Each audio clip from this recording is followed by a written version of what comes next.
Bonjour à tous, à partir du 1er novembre, la matinale des traders sera réservée exclusivement aux clients de Self-Invest. Ouvrez donc votre compte réel avant le 1er novembre et bénéficiez du pack Trader avec les pros qui vous donne un accès illimité à toutes nos émissions, webinaires et séminaires à Paris. Merci et bon trading chez Self-Invest.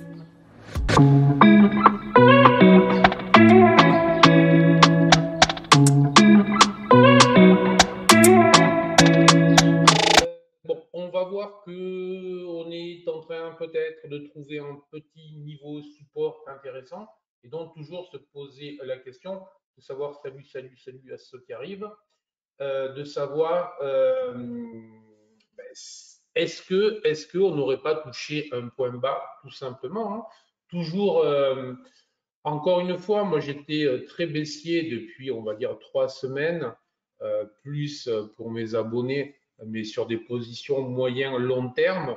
Et on arrive sur des niveaux sur lesquels il faut s'interroger tout simplement. Donc voilà pour le plan large. Je ne le fais pas plus long. Je vais essayer vraiment dans ces matinales, encore une fois, de me focaliser sur le day trading. Des fois, je déborde, donc je vais éviter, essayer de ne pas trop déborder. Alors, on va se focaliser sur le plan technique. Sur le plan technique, ça va être extrêmement simple. Encore une fois, GTAS nous raconte à peu près toute l'histoire de manière vraiment très simplifiée, donc je ne vois pas l'intérêt à s'embêter à essayer de se montrer beaucoup plus intelligent que le marché. Donc GTS nous raconte quoi?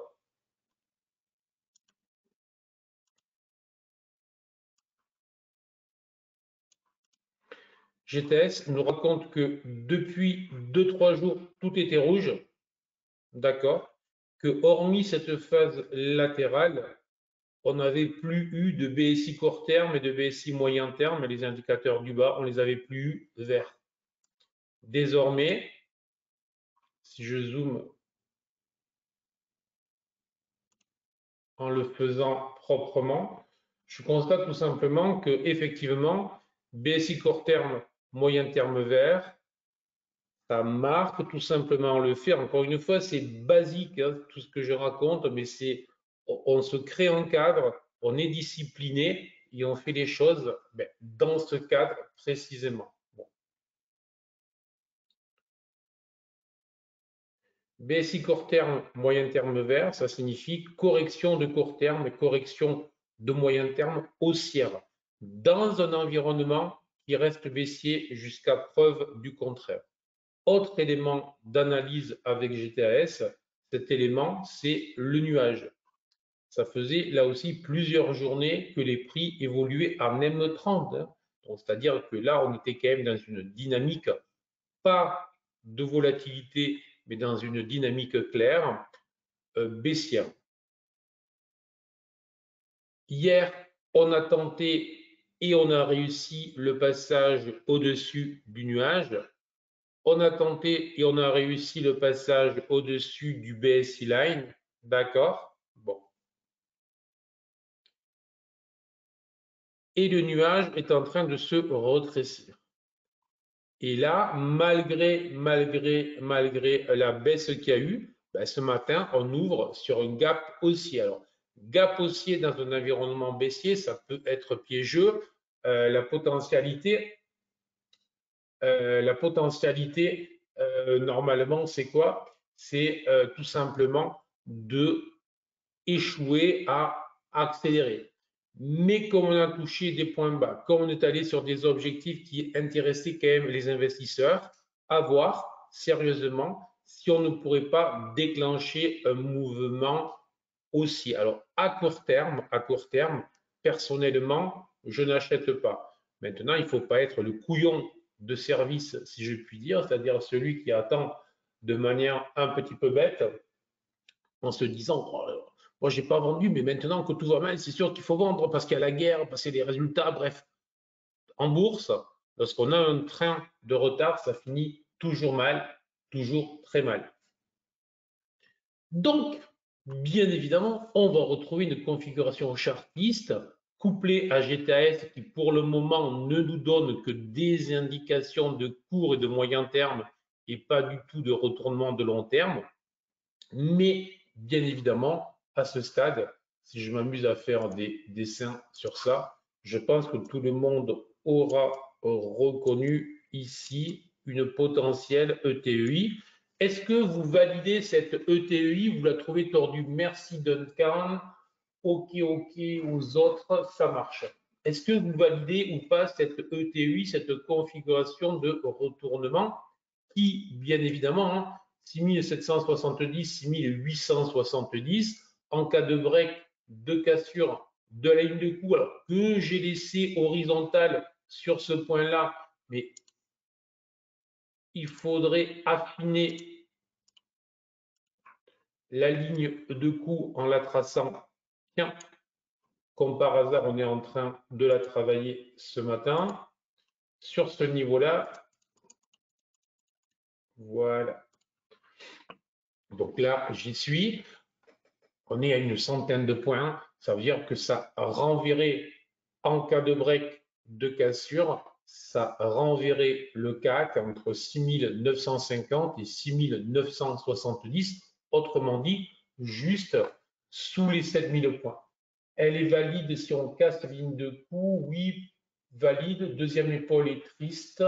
Triste. Je ne la connaissais pas celle-là, François. Deuxième épaule triste. J'adore. J'adore. Oui, oui, complètement. Oui pour ETEI. Je valide même si la tête est longue dans la durée par rapport aux épaules. OK, Philippe, merci.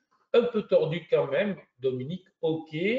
Dominique, deuxième, elle valide si on casse le coup. Oui, on peut le valider. Tête formée par simili ETEI en M5. Oui, Philippe.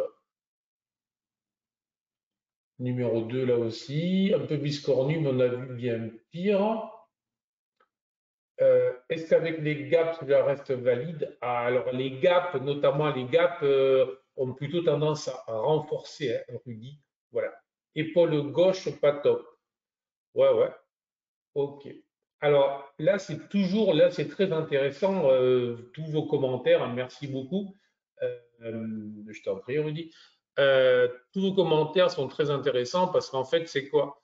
Ben, vous voyez bien là que l'on est dans du subjectif. On est dans du subjectif. Le plus souvent, avec le chartisme, on est dans du subjectif. Donc, c'est très important de se créer un cadre qui va éliminer, lorsque l'on trade, l'essentiel du subjectif. Bonjour Christelle. Parce que si on n'a pas si on est tout le temps dans le subjectif, alors il y a obligatoirement des bouts de notre analyse, de notre action sur le marché où l'on va, puisqu'on est des traders discrétionnaires, où l'on va être dans un mode subjectif, je dirais, enfin, voilà, où l'on réfléchit seul. C'est pas la machine. Mais si l'on n'a pas un outil sérieux qui vraiment nous aide pour faire ce qu'il faut, bah, ça va pas. D'accord?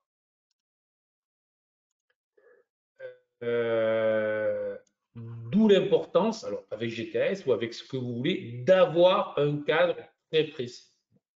Moi, j'ai, en fonction des itérations de GTAS, je vais valider ou pas pour éliminer justement le maximum de subjectivité dans l'analyse.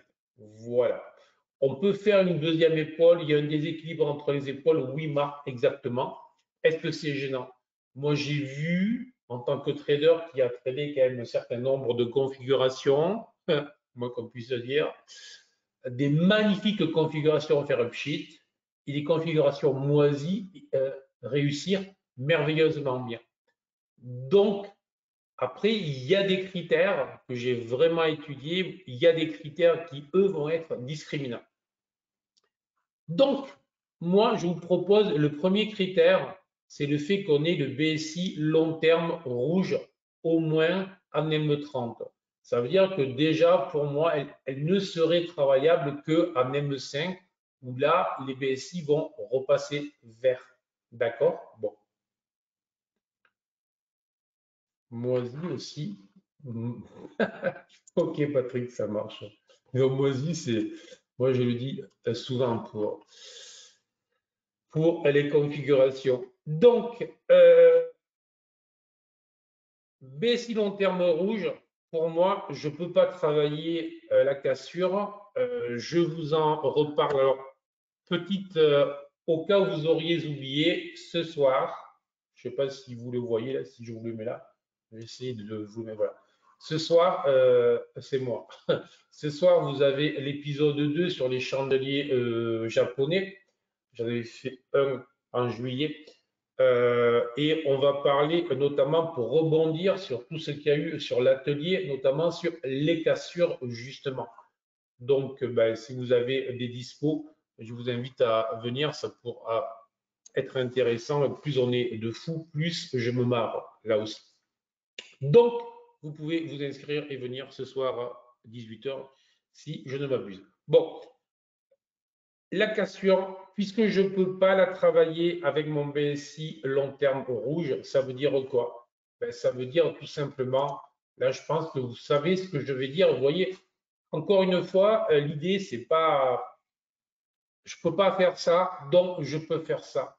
Je ne peux pas faire ça, donc je peux faire ça. Tout simplement. L'idée basique, c'est de se dire, je vais limiter au maximum le nombre de pensées un peu bruitées qu'il y a en moi. Et là, je ne peux pas acheter ça. Et par contre, vu que j'ai potentiellement une configuration chartiste avec un objectif qui a été fait à la baisse, et que donc j'ai désormais un objectif haussier qui pourrait se situer par là, dans un environnement qui reste baissier, donc on est bien d'accord, mais dans le cadre du day trading, c'est possible, on va le voir car je vais glisser en 5 minutes juste après. Puisque c'est le cas, évidemment, vous connaissez la suite, travailler le pullback. Vous voyez, c'est mécaniser. Si l'on mécanise nos actions, si l'on mécanise tout ce qu'on doit faire et si l'on mécanise notre analyse, ben, du coup, après, ça devient très compliqué d'être un trader indiscipliné. Parce que mécaniquement, justement, on s'est discipliné. Voilà. Les émotions disparaissent, je sais ce que je dois faire, comment je dois le faire, et tout ça est extrêmement simple. L'inscription est sur le site. Hein. Excusez-moi, je réponds pour le webinaire. Le webinaire ce soir est disponible pour tout le monde, donc vous pouvez y assister bien évidemment. C'est bon ça? Alors, on va glisser en 5 minutes. Aujourd'hui, on va essayer de se concentrer sur cette configuration-là. À ce stade, personnellement, je n'ai aucune idée pour savoir si ça va marcher ou pas. Vous voyez, je suis clair, je ne sais pas du tout. Je sais juste que potentiellement, j'ai un plan qui est contrarien par rapport à la tendance. Mais si je me mets en 5 minutes, et là je me mets en 5 minutes, je constate que mes indicateurs sont verts. Je constate là, à l'instant où l'on parle, que mes 3 indicateurs sont verts et que ben, le break est en cours 2. Voilà. Aussi, ce soir, je vous montrerai comment utiliser les chandeliers pour jouer, pour travailler, trader. Ça, les cassures. Voilà. Donc, de manière claire, en M5, mon UT principal, si je fais du day trading ou du scalping, c'est vert, donc c'est haussier. Ça ne sert à rien que je me pose 50 000 questions. Après, j'oublie pas le contexte global, donc je sais que ici j'ai une grosse résistance, 70, donc là j'ai une zone, tiens, vous voyez, il suffit que je parle, il y en a qui écoutent et qui se mettent short, entre 6855 et 6870-72 sur le CFD, là où je suis, hein, d'accord. J'ai quoi? J'ai bien une zone de résistance. Donc, c'est au-delà de ce niveau que potentiellement, effectivement, je considérerais que les acheteurs sont en train de prendre la main. Et bien évidemment, François, surtout, merci à toi, dans un contexte où on reste baissier sur le BSI long terme en M30, je vais chasser à l'achat éventuellement si tout repasse vert en M5, autrement dit, si j'ai mon convergence vert. Exactement. Si j'ai mon convergence vert, oui. Et pour terminer la convergence, j'irai travailler en M1, où là, je serai solide sur mes appuis si je suis vert en M1 et vert en M5 pour faire du scalping, c'est cohérent. Là, je suis cohérent. Voilà. Bon, trade un peu contrariant. Trade un peu contrariant.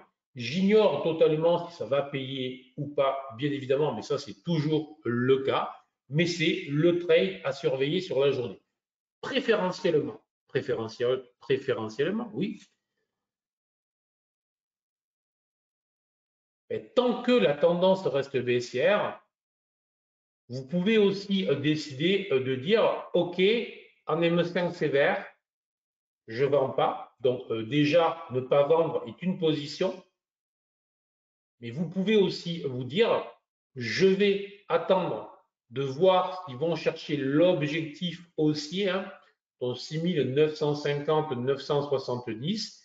Et si ça bloque là ou si ça bloque avant, si mes indicateurs passent rouge sur mes UT courtes, ou si vous travaillez avec vos propres indicateurs ou avec les indicateurs classiques ou avec vos stratégies, bref, si je vois des signaux de retournement, à ce moment-là, je tenterai la reprise de la tendance baissière moyen terme.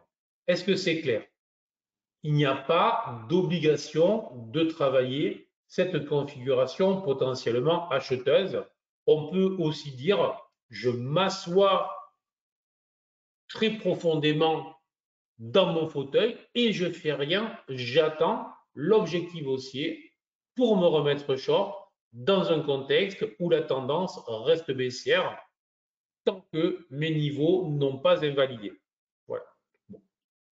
Alors là, c'est un plan de trading plus compliqué que d'habitude que je vous propose, plus risqué aussi, je veux être clair, là on est vraiment dans un contexte et plutôt contrarien, chose que je fais rarement, mais contrarien, sur les UT courtes, on est dans le trend.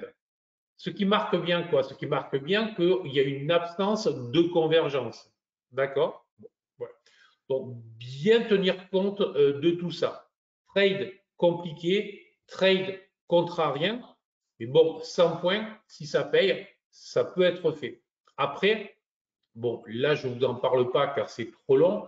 Après, ce type de trade, j'explique bien les tailles de position, comment est-ce qu'on le travaille, etc. Bon, mais là, si je rentre dans ce détail-là, on en a pour plusieurs heures. Allez, voilà pour le plan CAC. Donc, j'insiste bien, un plan risqué, contrarien, compliqué, à réserver aux traders expérimentés. Mais c'est bien. En fait, ce qui est bien aussi, c'est de faire des plans alternatifs. Pourquoi est-ce qu'il faut faire des plans alternatifs?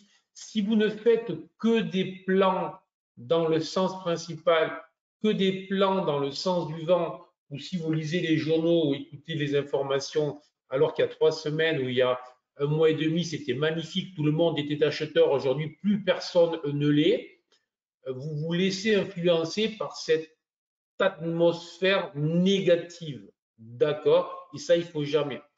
En bourse, on ne se laisse jamais contaminer par l'atmosphère positive ni négative. On se contente, on reste très concentré sur le mouvement des prix, tout simplement. C'est ça le plus important, le mouvement des prix. Que font les prix? Que nous racontent les prix? Et après, si on a une vision moyen-long terme, comme je peux l'avoir, on essaye de décrypter, mais là, c'est autre chose. Encore une fois, ce n'est pas l'objet là.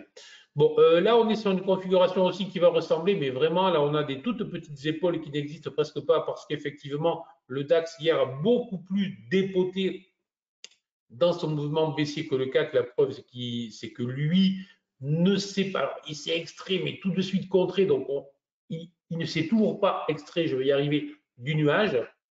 Et il est toujours sous le BSI Line.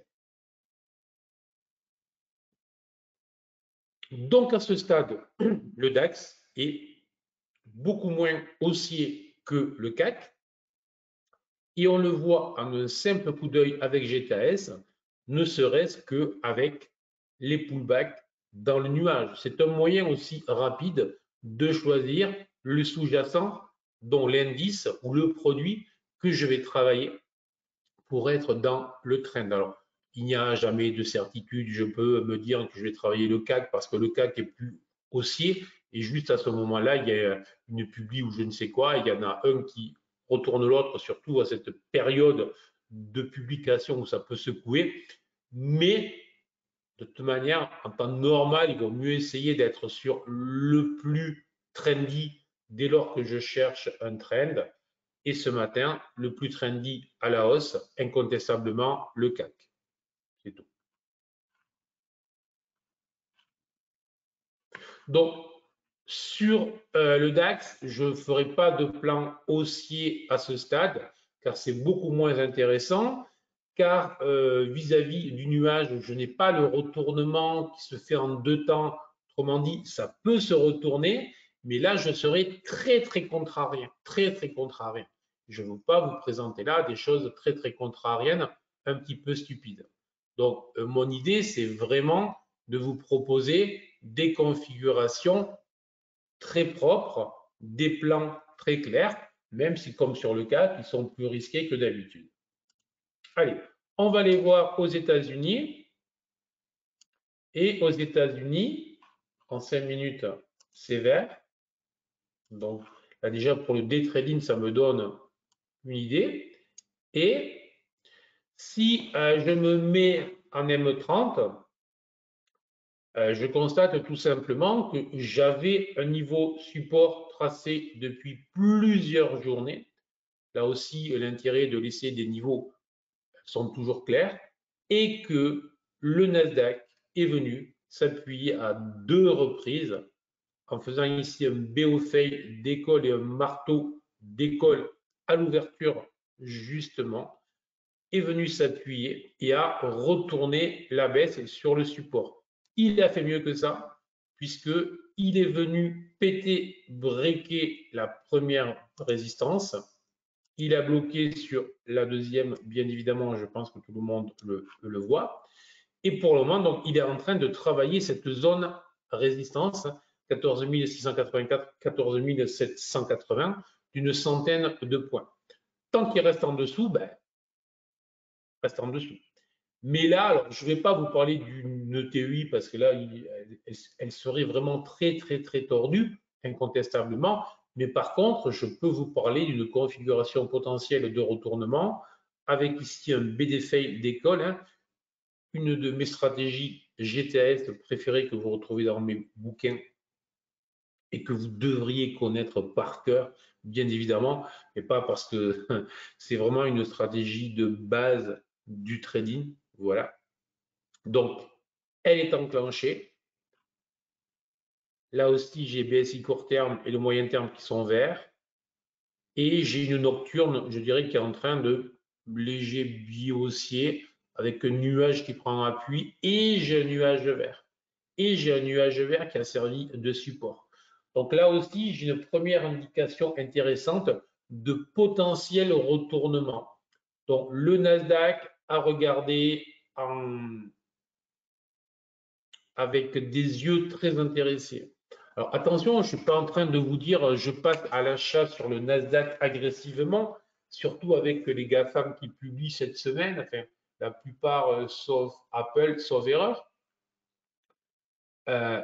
Mais là aussi, je constate simplement, sobrement, je veux dire, c'est plus simple comme analyse, je ne sais pas si ça existe, plus simple que ça, mais voilà, ne me mettez pas des images. Plus simple que ça n'existe pas, mais le marché est en train de me raconter une histoire qui a un potentiel rebond. Alors, là aussi, l'idée, on ne va pas le faire long, je ne vais pas me montrer agressif, mais j'ai vu que sur les UT courtes, j'étais en M5, j'ai vu que sur les UT courtes, notamment en M5, tout était vert. Autrement dit, si je fais du day trading, la tendance est haussière, même si j'ai conscience qu'au-dessus c'est baissier, hein, donc attention, ça veut dire que je ne suis pas en convergence, hein, je suis quand même dans un truc plutôt lourd, plutôt compliqué. Mais là, bon, les retournements de marché sont vraiment, devraient n'être travaillés que par les traders déjà gagnants. C'est ce qu'il y a de plus compliqué. Alors, c'est vrai que lorsqu'on commence à être expérimenté, on peut en faire de plus en plus. Et c'est vrai que lorsqu'on est très expérimenté, en fait, c'est ce que l'on préfère presque, mais parce que c'est compliqué, justement. J'espère que je suis clair lorsque je vous dis ça. L'idée, pour moi, c'est aussi le break des 14 780 et des pullbacks éventuels ou des accélérations au-dessus de ce niveau-là. Mais tant qu'on va rester dans cette zone-là d'une centaine de points, ça serait très, très agressif, très, très arrogant même de se positionner à l'achat. Est-ce que c'est clair? Double top en Ève et Adam. J'ai beaucoup de mal à voir le double top. Je vois sur ce qu'on a sous les yeux là, un double top, Philippe, précédé des trois corbeaux finaux. Merci Philippe numéro 2 ou numéro 1, je sais pas, je veux pas vous donner. Ah oui, top, excuse-moi, c'est double bottom, Philippe, double bottom. Un creux long, puis un creux plus court. Mais le problème, c'est que je ne vois pas où c'est qu'on peut avoir un double creux. Là, le creux 1, il est où? Attends, reste par là. Le creux 1, c'est ça? Et le creux 2, c'est ça? Est-ce que c'est ça? Ok. Donc, pour moi, de toute manière, hein, on va être clair. Pour moi, le double bottom, je l'ai vraiment formalisé de manière très claire. Je l'ai formalisé de manière très claire. 1 et 2 sont entiers, le 2 est en cours. 1 et 2, 1 et 2 sont 1 entier, le 2 est en cours. Là, à ce niveau-là, ok. Alors, pour moi, pas du tout. Mais j'ai vraiment formalisé de manière très précise ce qui est un double bottom. Je vais y arriver. Double bottom au niveau de la taille, au niveau de la durée, au niveau de la proportion en amplitude et en durée. Et donc là, on n'y est absolument pas. Voilà. Mais après, c'est moi, hein, je veux dire, c'est parce que je pousse au maximum mes recherches, parce que, encore une fois, lorsque je travaille sur des outils, sur des configurations, je veux limiter au maximum euh, mes choix possibles. Donc, pour ce faire, pour limiter au maximum mes choix possibles, j'encadre au maximum mes configurations pour ne pas avoir à me dire est-ce qu'il y a ou pas, est-ce que ça y est, est-ce que ça existe, sachant que malgré tout et malgré un bon encadrement, on arrive toujours à ça, souvent. Voilà.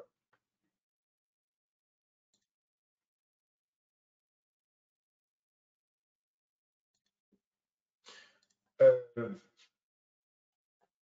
levier bottom, si c'est celui-là, je ne sais plus si c'est sur celui-là, désolé, j'avais pas vu.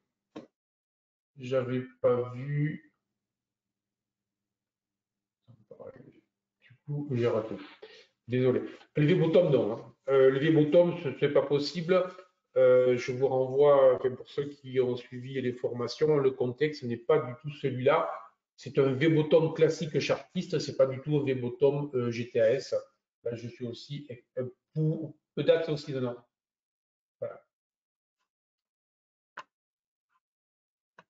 Alors, est-ce que je le tiens est-ce que j'ai le boom par là? Écoute, je l'ai pas, je le mettrai. Je l'ai vu, oui, oui, je l'ai vu. Je le mettrai. Je le mettrai.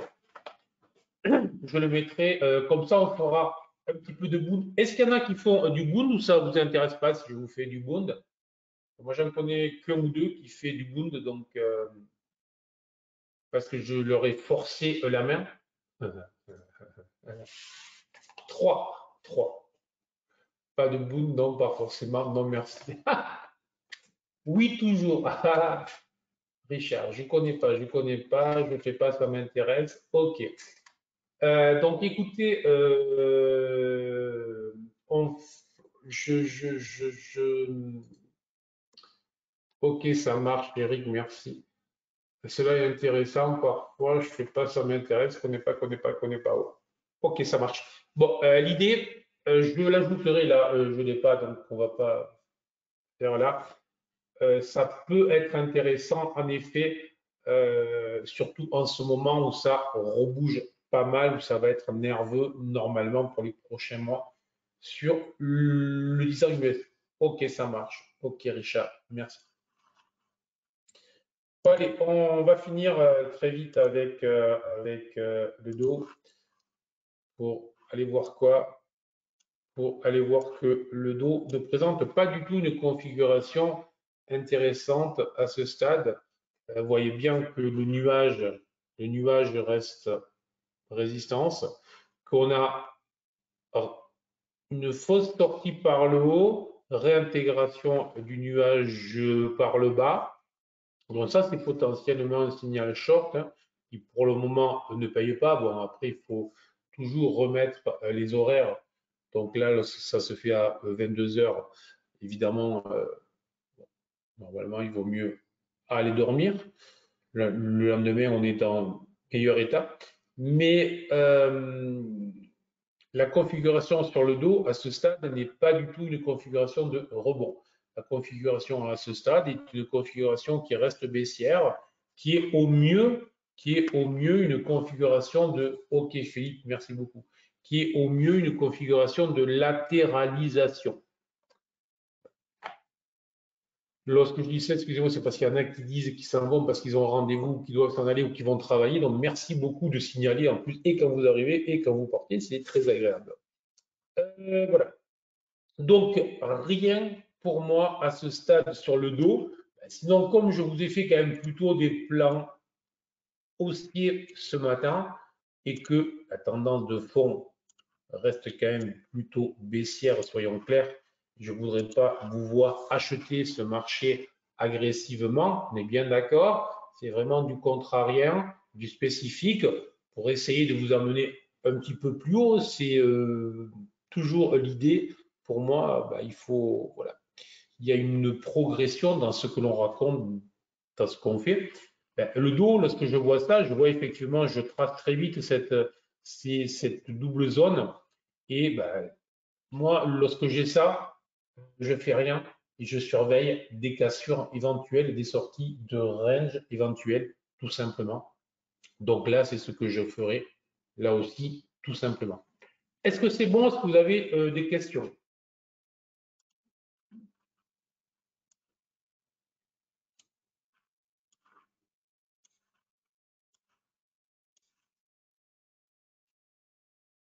A priori, je ne vois pas de questions. L'euro-dollar, hier, je vous disais, machine cristal, claque, une lessiveuse. euh, une lessiveuse, c'est en train de se retourner, c'est en train de prendre une dynamique. On est en train de sortir de cette zone de lessiveuse à 2 jours de la BCE, un peu surprenant, voire un petit peu stressant pour les actions. Ça voudrait dire qu'il y a des anticipations de mouvements sur les taux de la part de la BCE. Voilà. Donc, c'est tout. Surveiller, pas de signal, pas de plan, travailler même en des trading là 2 jours avant la BCE, il y a le temps, mais c'est à surveiller, c'est à noter pour plus tard, encore une fois, il est important de bien suivre les fluctuations des cours pour bien les comprendre. On n'est pas dans l'obligation de travailler tout ce qui bouge. Encore une fois, c'est la différence entre un analyste financier et un trader. Un analyste financier parle beaucoup, raconte beaucoup de choses, mais ne fait rien. Un trader va observer beaucoup, se taire beaucoup, dire là je comprends pas, je comprends pas, je comprends pas, je sais pas, mais surveiller ce qui se passe, être attentif à ce qui se passe, et lorsque tout converge, lorsque tout se met en place, lorsqu'il a dans ce cadre convergent des configurations qui l'intéressent, il va agir, lui, il va trader, tout simplement. Et ça, c'est juste une immense, une colossale différence entre les traders et les analystes. Allez, l'action du jour. Alors, l'action du jour. Thierry, vous me proposez Marvel ou Néogène? Alors, je regarde.